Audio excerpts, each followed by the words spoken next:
तो वहीं जयपुर के नाहरगढ़ बायोलॉजिकल पार्क से इस वक्त की बड़ी खबर सामने आ रही है। बाघिन चमेली ने भी दिया है शावक को जन्म। बाघ गुलाब के साथ बनाया था बाघिन चमेली का जोड़ा।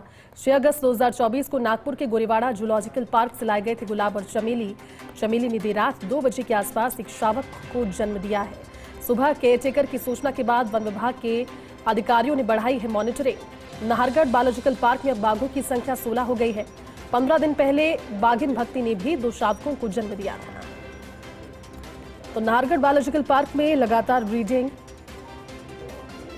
जो है वो सूटेबल भी नजर आ रही है और ऐसे में 16 बाघ इस नए बच्चे के, इस नए शावक के जन्म के साथ हमारे साथ एसोसिएट एडिटर निर्मल तिवारी जुड़े हैं। निर्मल जी, नाहरगढ़ बायोलॉजिकल पार्क वाकई में जिस भौगोलिक परिस्थिति में इस समय है वो कहा जा सकता है कि जो बाघ वहां पर है ब्रीडिंग के लिए उनकी पसंद भी बनता जा रहा है और ऐसे में बाघिन चमेली ने भी एक नए छोटे शावक को जन्म दिया है। ऐसी जानकारी अभी सामने आ रही है, क्या जानकारी? और देखिए जयती, नाहरगढ़ बायोलॉजिकल पार्क सिर्फ राजस्थान का नहीं, देश का ऐसा पहला बायोलॉजिकल पार्क है जिसमें बाघों की संख्या 16 हो चुकी है। अगर हम बाघों के शावकों की बात करें तो पिछले दिनों आपको पता है जिस तरह से 18 अप्रैल को बाघिन भक्ति ने 2 शावकों को जन्म दिया था जिनकी हैंड रियरिंग की जा रही है। डॉक्टर अरविंद माथुर उनकी टीम उनको नियोनेटल केयर में उनकी हैंड रियरिंग। लेकिन बाघिन भक्ति की बात करें तो देर रात भक्ति ने पहली बार माफ कीजिए, बाघिन अगर चमेली की बात करें तो उसने देर रात को शावक को डिलीवर किया और कोई मॉनिटरिंग उसकी फिलहाल अभी नहीं की जा रही थी ऐसे दौर में, ये मान करके कि वो प्रेग्नेंट है भी या नहीं।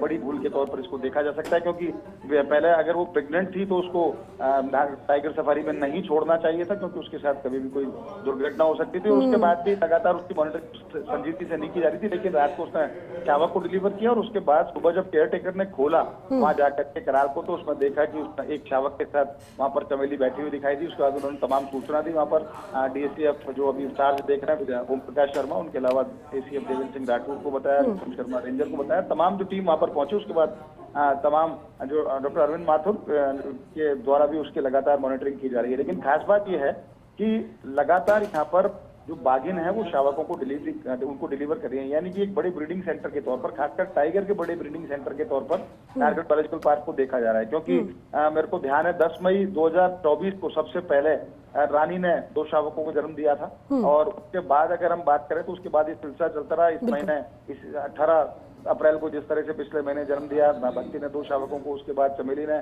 आज एक शावक को जन्म दिया, रानी ने दोबारा 5 शावकों को जन्म दिया था 27 अप्रैल को। तो लगातार बाघों की संख्या बढ़ी है। और खास बात है कि रामगढ़ विजदारी टाइगर रिजर्व की बात करें, मुकंदरा धौलपुर टाइगर रिजर्व की बात करें, वहां जितने बाघ नहीं उससे ज्यादा बाघ तो नाहरगढ़ बायोलॉजिकल पार्क। तो एक खुशखबरी भी है, उसके साथ साथ चुनौती भी है कि बाघों की संख्या को यहाँ संतुलित किया जाए, क्योंकि जगह कम है और उसके लिए किस तरह के नए नवाचार अरुण प्रसाद जो कि यहाँ के मुख्य वन्यजीव प्रतिपालक उनकी तरफ से देखने को मिलेंगे। लेकिन फिलहाल अच्छी खबर यह है कि लगातार जो कुनबा है बाघों का नाहरगढ़ बायोलॉजिकल पार्क में बढ़ता जा रहा है। लेकिन इन लैप्सेस को सुधारना होगा, क्योंकि ऐसा ही भक्ति के दौर में हुआ। भक्ति प्रेग्नेंट थी, इसका पता किसी को नहीं चल सका, और क्योंकि नहीं तो उसके सैंपल्स उसके भेजे जाने चाहिए थे IVR बात करें तो। और यही चमेली के साथ भी, और इसका भी पता नहीं पड़ा कि वो प्रेग्नेंट है, उसने शावक को कर दिया। ऐसे में निश्चित तौर पर शावक और उसकी मां दोनों को ही उनके जीवन को खतरा हो सकता है। तो भविष्य में इस तरह की लापरवाही ना हो, इस तरह की पुनरावृत्ति ना हो, उसका ध्यान रखा जाए। लेकिन अच्छी बात यह फिलहाल कि नाहरगढ़ बायोलॉजिकल पार्क में बाघों का कुनबा बढ़ा है, बाघों का कुनबा बढ़कर 16 हो गया और ये तीसरी बाघिन है पिछले दिनों की अगर हम बात करें जिसने शावकों को डिलीवर किया। क्योंकि रानी से जो सिलसिला शुरू हुआ वो भक्ति पर आया और भक्ति के बाद अब चमेली का जोड़ा गुलाब के साथ बनाया गया था। और मुझे ध्यान है इसको 6 अगस्त 2024 को नागपुर के गोरेवाड़ा जूलॉजिकल पार्क से गुलाब और चमेली को जयपुर लाया गया था यहाँ प्रोग्राम के तहत। तो निश्चित तौर पर एक सफल ब्रीडिंग सेंटर के तौर पर उभरा है। इसके लिए वन विभाग की टीम को बधाई, लेकिन थोड़ी संजीदगी बरतनी होगी इनकी मॉनिटरिंग के लिए और कोशिश ये की जाए कि अब चमेली और उसके शावक का पूरी तरह से ख्याल रखा जाए और भविष्य में इस तरह की योजना भी तैयार की जाए कि इन बाघों को अब कहाँ शिफ्ट किया जा सकता है या एक्सचेंज प्रोग्राम के तहत कहीं दूसरी जगह भेजा जा सकता है। यहाँ तो निश्चित तौर पर संख्या काफी बढ़ चुकी है। ठीक है, बहुत शुक्रिया निर्मल जी बातचीत के लिए।